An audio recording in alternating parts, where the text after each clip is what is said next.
Okay, we're here with Anne Fadiman on the occasion of the 15th anniversary publication of The Spirit Catches You and You Fall Down, a book about a Hmong child, her American doctors, and the collision of two cultures. And this book is as much about the medical industry as about the Hmong, isn't it? What changes have you seen in the medical industry since you first wrote the book?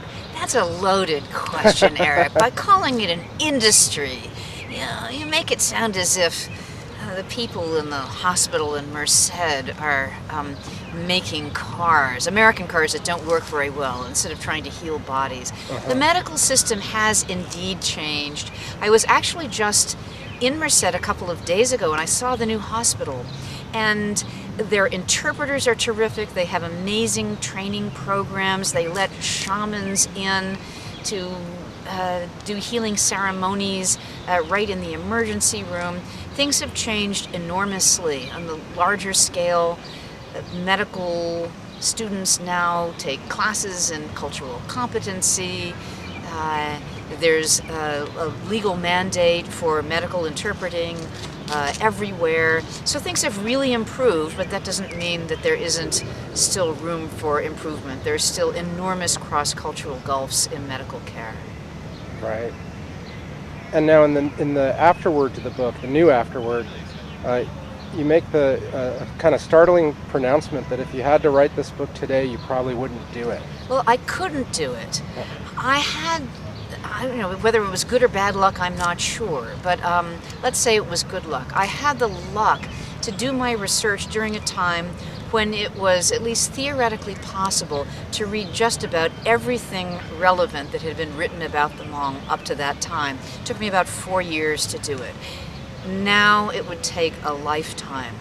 I couldn't write the book because Hmong American culture is so heterogeneous now. You could never pin it down. It's marvelously, gloriously diverse.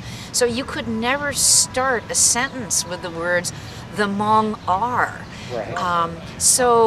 And also, there's so many wonderful Hmong writers who are capable of speaking for themselves. They don't need me to speak for them. And therefore, the ambition that I had back then to try to capture the entirety of this extraordinary culture, which of course I failed to do, but at least I could have the illusion that it might be possible. Now I could never have that illusion, and I could never write the book. Wow. And last question for you. In my circles, at least, you're probably best known for an amazing little book called Ex Libris. How do you think this book, which I think was your first, connects to the kind of work you do in your later books? Well, my second two books are both essay collections, Ex Libris and At Large and At Small. Let's trace the DNA back for a moment. My father was an essayist and my mother was a reporter. So I feel that the maternal DNA fed directly into my first book, The Spirit Catches You and You Fall Down, and the paternal DNA perhaps into the two essay collections. I think I needed to return to my own culture after writing Spirit.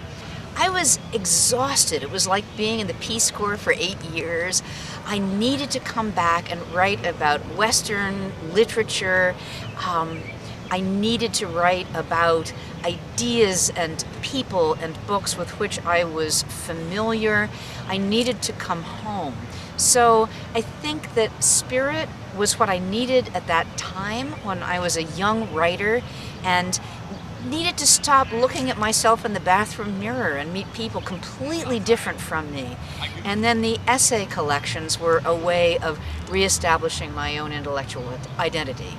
And I think that they did so, and they were also incredibly fun, which is not to say that I don't miss the kind of risk-taking, dynamic, scary feeling that I had almost all the way through the reporting of Spirit when I was so clueless and I was making terrible mistakes and learning gigantic things every day.